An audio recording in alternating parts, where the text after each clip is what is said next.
Namo Bhagavate Vaya. Om Namo Bhagavate Vasudevaya. Om Namo Bhagavate Vasudevaya. So Hare Krishna, dear devotees, thank you very much for joining us today. So I want to continue with the abodes of the Lord, and today we look at the Viraja River and beyond the Viraja River into Kailash. So where is this Viraja River? This is actually, it's the border between the spiritual world and the material world. So let's just have a look. When the Lord wants to create the material world, Sankar's son expands as Karandakshayi Vishnu. That's Karandakshayi Vishnu is the first of the Purusha avatars, Mahavishnu. So this is Narayan, and from Narayan comes the second, Chaturvyu, and from Sakarsan comes Mahavishnu or Karanadaksha Vishnu. He lies on the casual ocean. So this is Narayan, and his incarnation is the four, of which from Shankarshan comes Mahavishnu. So hang on a second, how does that work? So this is the Chaturvyu here. Vasudev, Anirudh, Padumna, and Sankarshan. And from Shankarshan comes the Mahavishnu who lies on the casual ocean.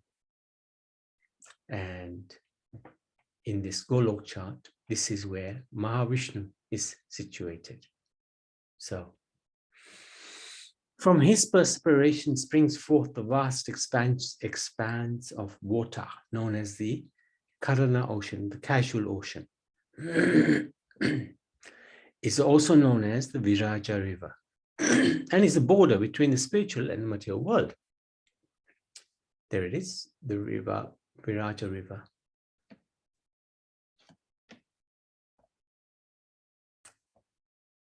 Okay. So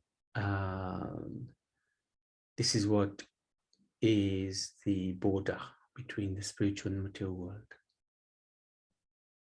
Mahavishnu, you'll notice, is on this side of the Viraja River, not connected to the material world.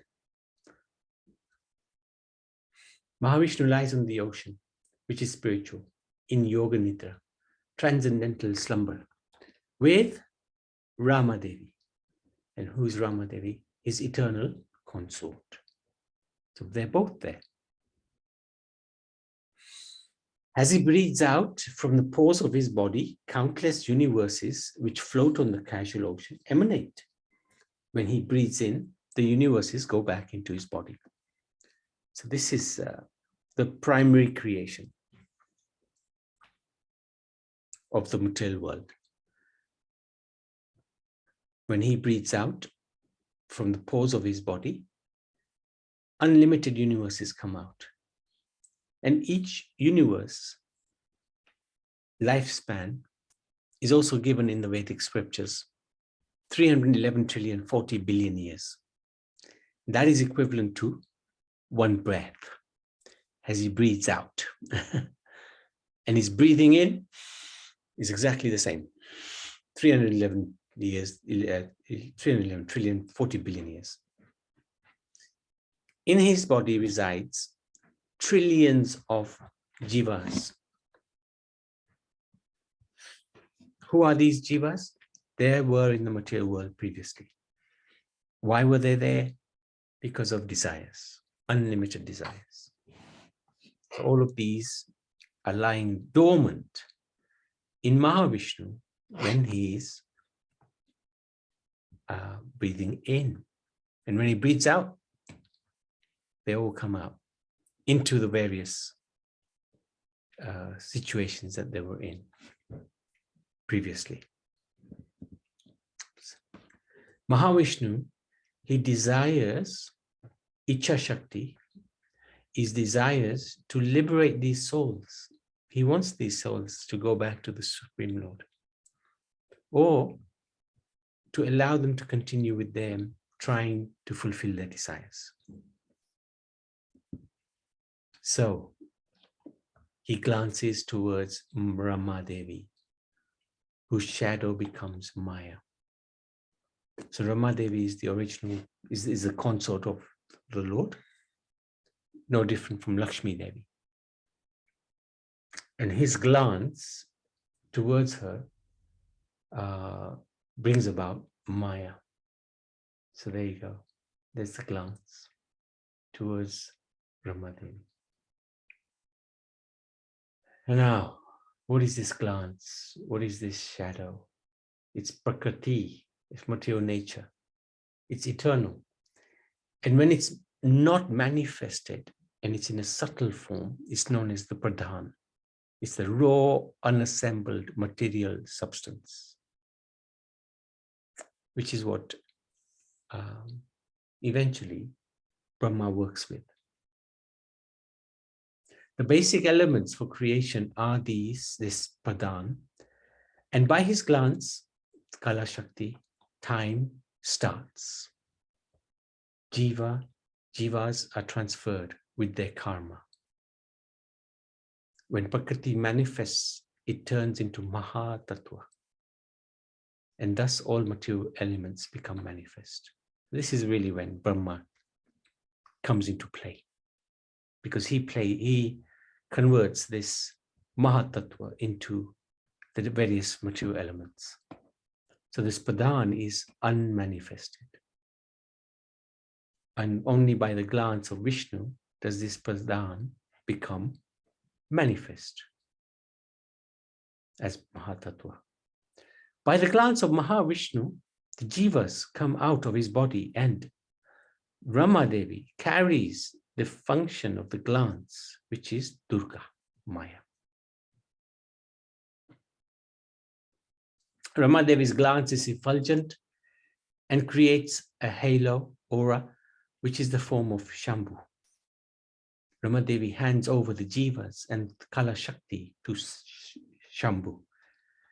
And at this point, he's still Vishnu Tattva.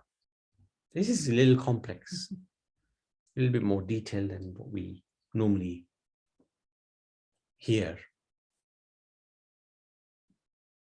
So Mahavishnu glances towards Rama Devi, hence the creation of Prakriti, Pradhan,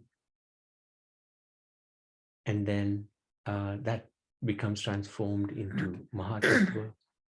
And the Jivas also leave the body of Mahavishnu, enter or are handed over by Rama Devi to Lord Shiva. And who is Lord Shiva? According to this, Rama Devi's glance creates a halo, which is the form of Lord Shiva. So that originally that glance comes from Mahavishnu. Mahavishnu's glance to Rama Devi's glance becomes Shambhu.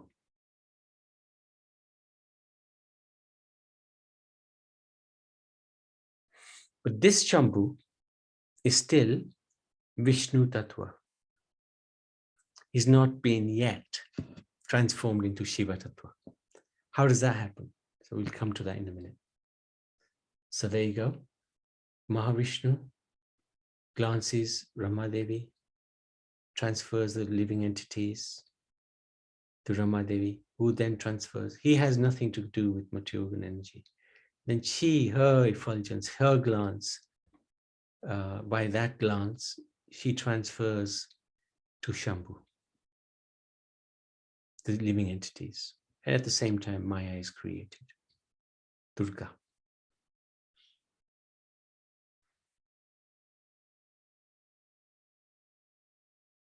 So who is this Shambhu? Shambhu carries the Jivas into the Pradhan. And that Pradhan is that unmanifested, subtle form of Maya, of material energy, Prakriti, which immediately changes to Mahatattva. And Mahatattva is the different constitutes of the material energy. Shambhu impregnates Maya and turns into Shiva Tattva. He is no longer Vishnu Tattva, nor is he a Jiva. This is when the transformation takes place. When Shambhu embraces Maya. Durga, Shiva combined. Then it becomes Shiva Tattva.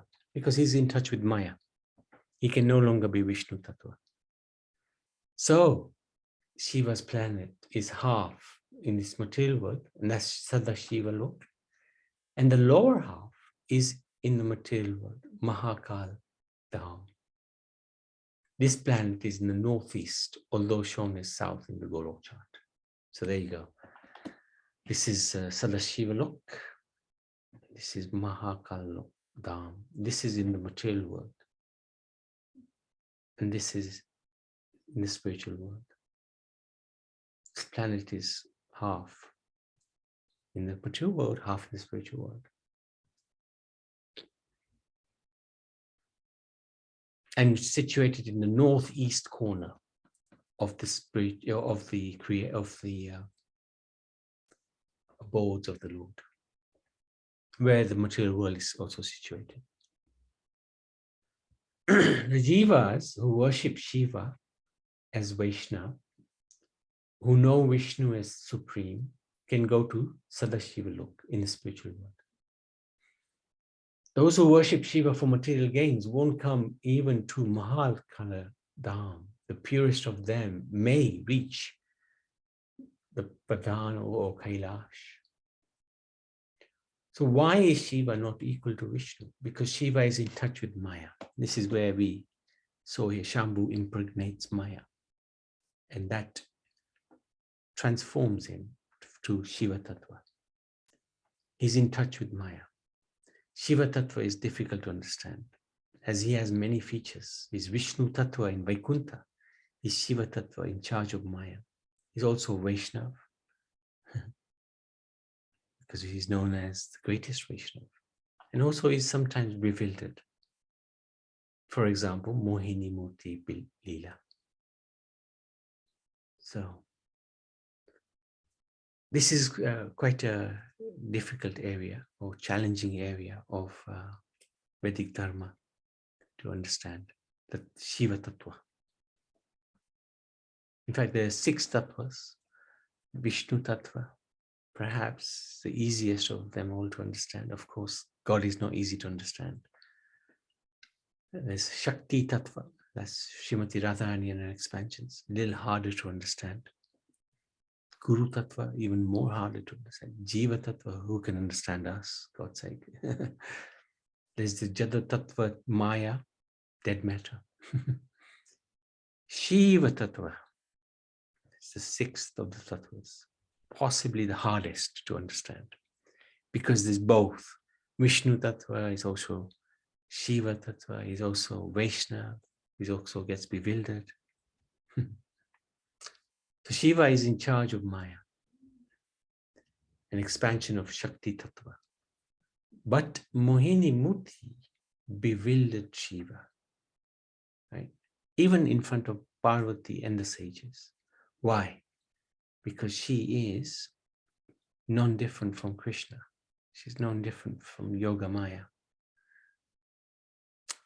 And Krishna or Vishnu has the power to bewilder Shiva, who is Shiva Tattva.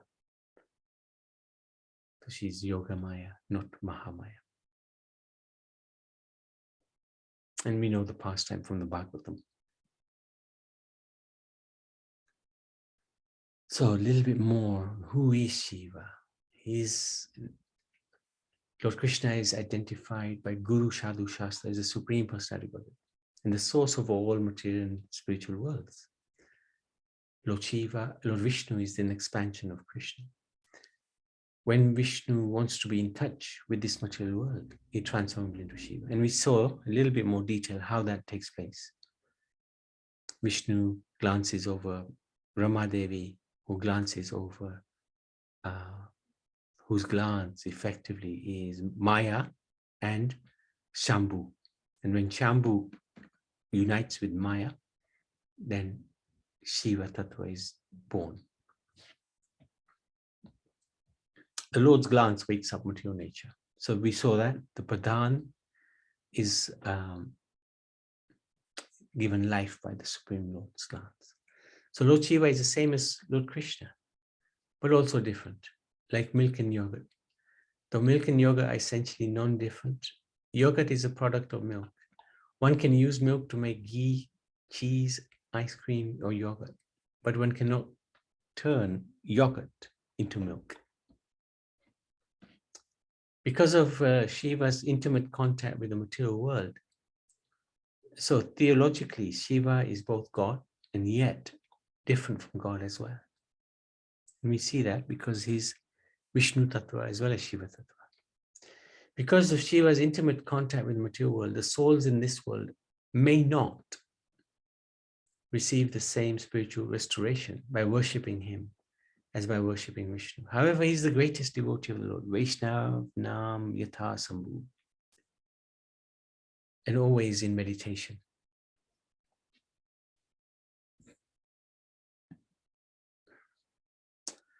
Lord Shiva holds the key to this material world, to leave.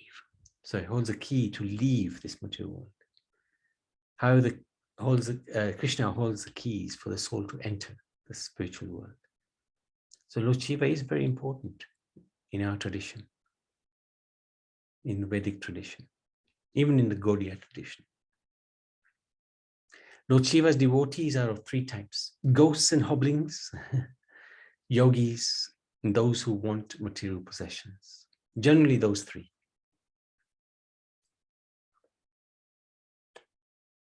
Perhaps the yogis are the most deserving of the three. But Lord Shiva is so kind that he gives shelter to even those who nobody else wants to give shelter to. So he's regarded to be the greatest Vaishnava because he's very compassionate. Those who worship Lord Shiva as a Vaishnava, or they worship him as Vishnu Tattva, the Sadashiva form of the Lord, they will attain the spiritual kingdom.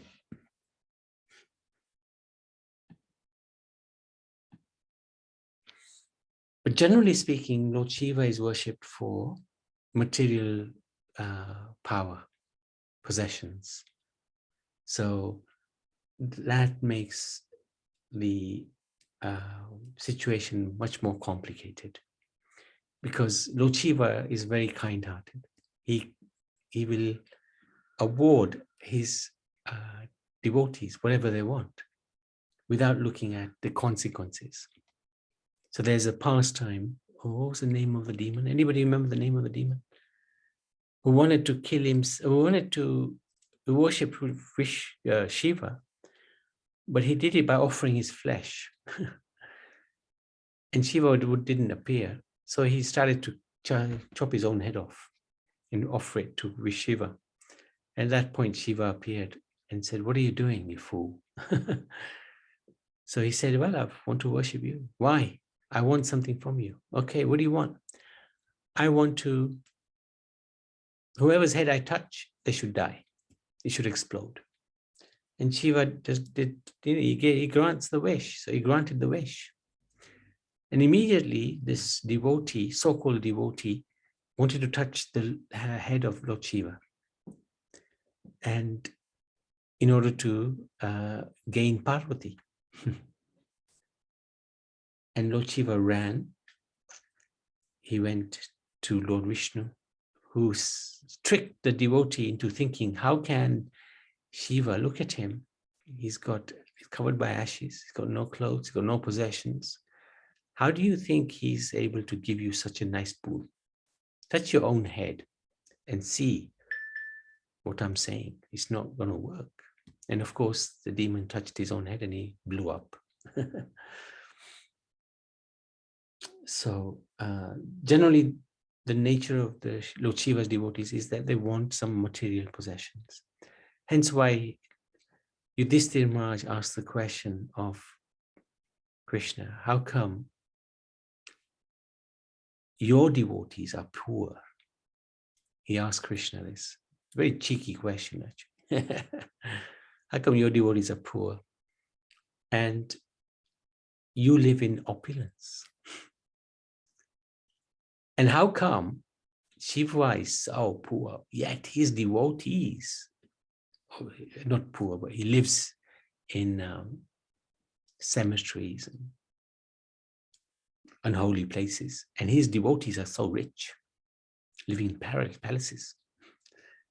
Krishna, he gave the answer to Yudhishthira.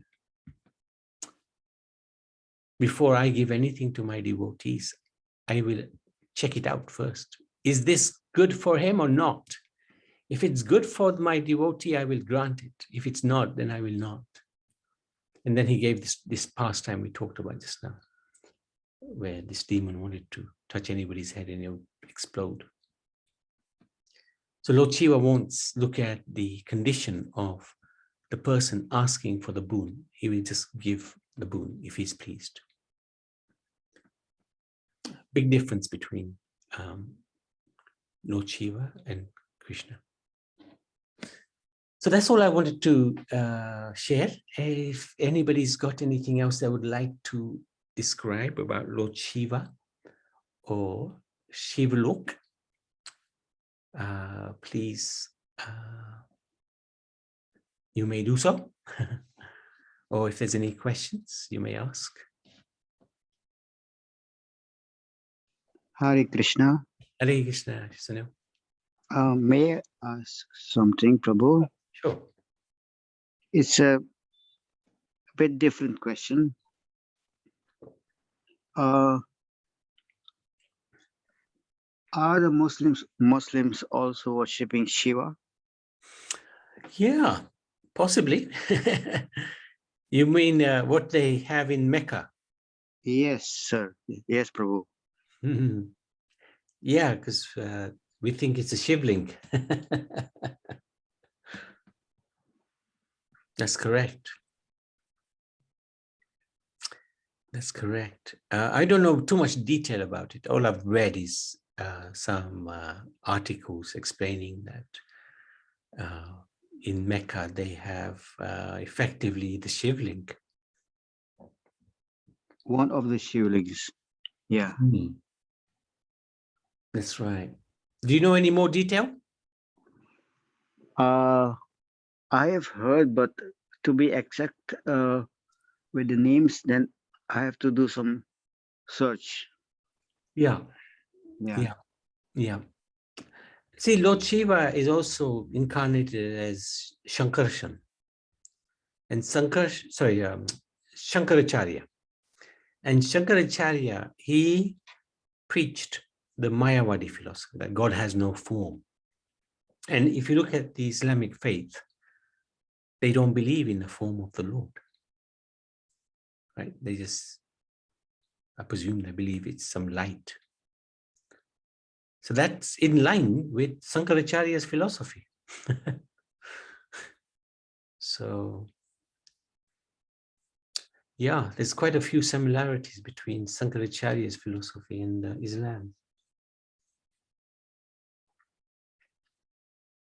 Okay, thank you. But I just wonder, if they worship the Shivling, Yeah. and they are consuming meat, Yeah. things like that. So that's the combination is little awkward for me. So that's the difficulty to understand. Sorry, consuming? We meat. They Oh, eat yeah. meat. Yeah. Yeah, yeah. Yeah. I think you'll also find there are many Shiv Bhaktas who probably do the same. Hare Krishna, Prabhu. Yes. Hare Krishna. No, I have seen a video recently in Mauritius TV, which was said that the Muslim, they were previously all Hindus in India. When the whole India was divided, some of the parts they were Hindu, but they remained in Pakistan. When they remained in Pakistan, so they was still Hindu, as I said some time ago. So what happens if they started fighting. Then the whole India, Bharat was divided. And the Pakistanis, they were still Hindu. But to get a status, so they started consuming the Gau Matas. Because the Hindus do not take all these things. The Hindu praise Gau Mata. They just worship Gau Mata.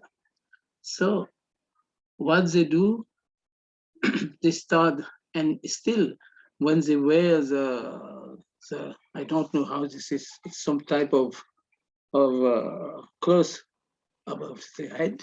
Why? Because it was too hot in India. Then what they do, they differentiate themselves from Hindu and Muslim. They become Muslim. They fight. They do everything opposite what Hindus do. That's which I saw in the video. It is just 1 month which has been shown, and still those great Pandit says that they are still Hindu, and they do not want to be called Hindus. They just search for an identity for them, and they call themselves Muslim. It's like this. And the Hindus in Mauritius, they know, the Muslims know that yes, we were also Hindus. They have the same name as I am. My name is Lal Bihari.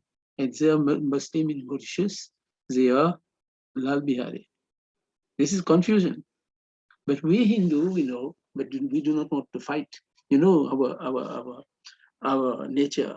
We just say, oh, let it be like this, let go. Thank you, Prabhu. No, it's a good point. And I think what's happened is because of, unfortunately, our own traditions or culture, mainly because of the misuse of the caste system, many of the people... the caste system is something that it has been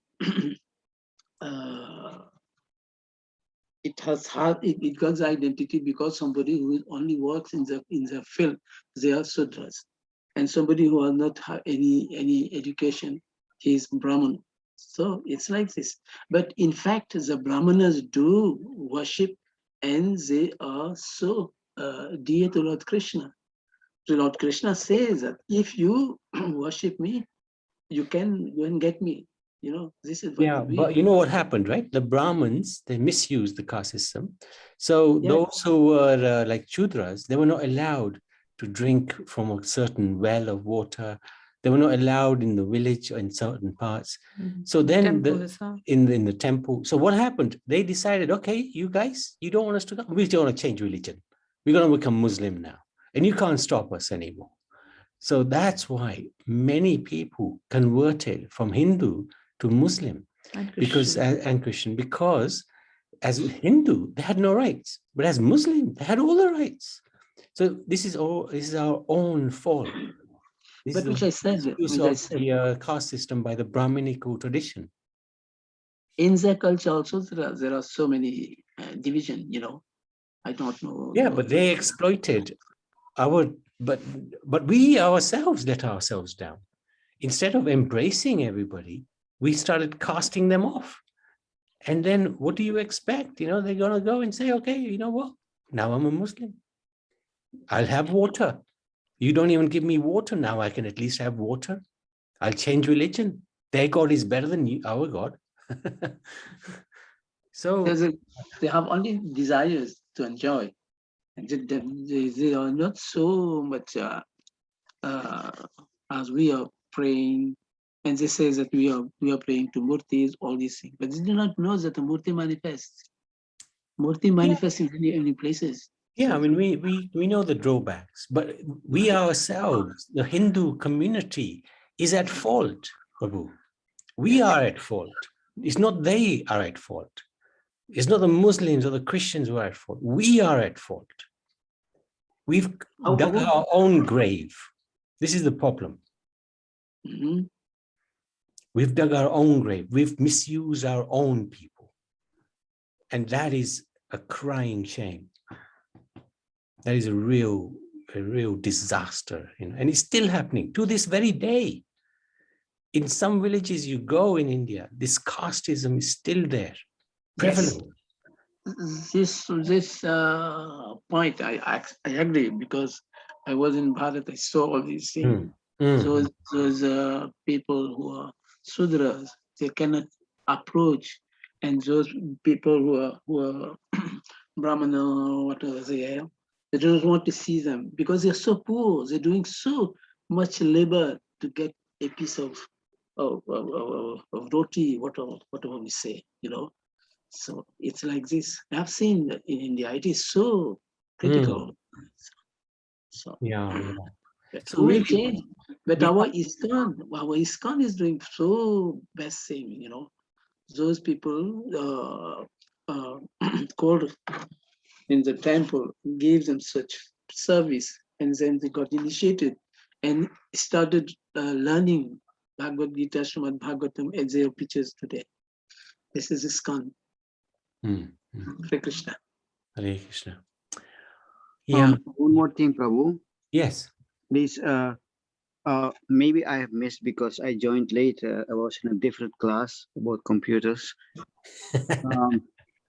Okay. The Bel Patra, why it is so important for the Shivalinga, for Yeah, praising Lord. just like Tulsi is important to Vishnu, Bel Patra is important to Shiva. I don't know the history behind it. Do you know? No. Anybody know the history? Karuna or Sitaram?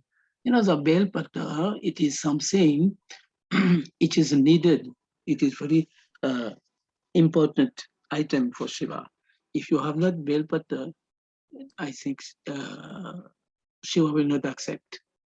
In the lota which you come to worship Shiva, when Shivratri is being done, we in Mauritius, in every Shivalas in Mauritius, we have more than 60 Shivalas in Mauritius. So you put Ganga in it, and then you put Bel Patra, and then you worship on the Shivling. Shiva is very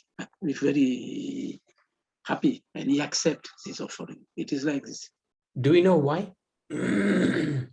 But no, I have not. It is not. Yeah, that's very important, but we're not quite sure why. So no. There are many speculation in it, So somebody was saying that Shiva was fighting. He got some part of his body cut. That's why they just pour Ganga upon him. There many speculation comes in Shiv Puran or whatever it is status. As we go to Ganga to bring some Ganga and to pour, it is when Mahashivratri is being Mahashivratri came. So many people goes. I myself go with my family, my daughter, my daughter-in-law, all these things. All of them goes and take water, and on the other day we just pour it on Shiva. Shiva is very happy. It's like this, Prabhu. Yeah. No, thank you. Very well. All right. Anything else? Yes, Prabhu. Oh, yes. Yes. Srila Adi Shankaracharya, his philosophy was formless God. He was? His philosophy was that God has no form. Yes, but having said that, you've sung some bhajans. Yes, that's what I wanted to say. He wrote so many bhajans about Lord Krishna, childhood, past times, Lord Lakshmi Narasimhadev. So many songs that we come across. Correct. So what happened, as far as I understand, after Lord Buddha came and he basically advised that the Vedic scriptures should be rejected because of the animal sacrifices that were taking place. So fine, Buddha managed, he did that because he's incarnation. So then the Vedic scriptures were being ignored. And then Lord Krishna, he requested Lord Shiva, you have to go and re-establish the Vedic principles, but you also have to propagate my formless aspect. Now Shiva didn't want to do that because he's a Vaishnav. But Lord Shiva, Lord Krishna insisted, no, you have to do that to re-establish. And then don't worry, I'll come as Chaitanya to re-establish my personal form. So Lord Shiva reluctantly agreed to propagate the Mayavadi philosophy. But because he's a Vaishnava, he couldn't help himself. he sang beautiful bhajans. He wrote beautiful bhajans. Yeah. That's amazing. And Guru Maharaj used to say, Prabhupada used to say, like, his final bhajan, wasn't it? Bhaja Govindam, Bhaja Bhaja Govindam, Bhaja Govindam. And it says a little bit more that you fools just worship Govinda. Yeah. That's his final words. His final words. But unfortunately, he did spread the Mayavad philosophy, and that's the prevalent philosophy of Hinduism. When we go to schools, they all talk about the Brahman. Even for us, it was confusing because from our childhood, our parents, or even in Shivara, it was more stressing on meditating on the light and everything. And then when we joined ISKCON, we started hearing about the Krishna and all. And then many were saying that no, these ISKCON, they don't know what they are saying. They're just inventing new things. It's not right. It's confusing. Hare Krishna. You know, when ISKCON is being came to existence, so sannyasi, still Guru Maharaj, they came into temple, some Mayavadi, some person who the Arya Samaji. Then Guru Maharaj spoke to them. What are you saying? God have no form and you have form? What nonsense you are saying? You know how Guru Maharaj is. He chastised you. Just tell me, what are you saying? This has been done according to the will of the Lord. So many categories of people are. So religion, everyone cannot come and just accept one religion. It is like this different type of mentality. There are different type of people. So you have, and Guru Maharaj did this class, and all those Mayavadis, all those persons who were impersonal, is turned into Vaishnava. It is someone Guru Maharaj in 1999 or 1990, 92, I think. So he just turns them and they become Vaishnava. Any question which Guru Maharaj said, what, and Guru Maharaj said, what nonsense you are telling? You have phone and they have not phone. What are you doing, my man? So it was like this. Hare Krishna. Thank you for sharing that. Thank you. All right. Hare Krishna, everybody. Yeah. Oh, Karuna, anything else you wanted to share? Prabhu, only one thing. I've already spoken about it. Once we went to the seaside with Guru Maharaj, and when he looked at the ocean, he was talking about Vishnu lying in the ocean and then glancing at Rama Devi, and he was explaining all that. At that time, I couldn't understand one word. Oh, wow. Okay. Yeah. We always remember this when we come to this explanation about Vishnu Bhagwan, Shri Dashai Vishnu. Yeah. No, it is complex. Yeah. It is tough. It is tough. The Maharaj was hitting us hard to be able to understand all these. Yeah, no, it's not easy. It is not easy. Nice. Fond memories, huh? Oh, yeah. Hare Krishna. One thing I want to share. Guru Maharaj told me, Sitaram, as soon as I come to the airport, I want to see you. Why? Because I have to sing over there. Was all those crowd coming with him. They all came with my God brothers, some 5, 6, 7. They came, I was just leading the kirtan. And Guru Maharaj, as soon as he saw us, they smile with Guru Maharaj had. You understand many things. And he says, Shabbas beta Sitaram. And we just have the car parked and took Guru Maharaj to Arts, Kashyap Mudni's place. And he did not want to go to the temple. Why? He said, you fool. I'm contaminated. I must have have a nice bath, and then I come have darshan of Sri Sri Radha Golokananda at the temple. It was like this. And the last time when he was scheduled to come Mauritius, but unfortunately we had learned that he has passed away. Yeah. Okay. Hare Krishna. No, thank you for sharing. Yeah. Hare Krishna. Thank you for sharing those sweet memories. Karuna, Sitaram. All right. And of course, Karuna, you'll be accused of singing Sankaracharya's bhajans. Yeah? You are now officially a Sankaracharya. It's nice having come across these bhajans. Otherwise, it would have remained something really confusing. Why is it that Shankaracharya has propounded the formless philosophy? Yeah, true. Yeah, and you can put it in perspective as well, because if somebody says we're following Sankaracharya, you can say, okay, if you're following Sankaracharya, here we go. Now just look at these bhajans. This is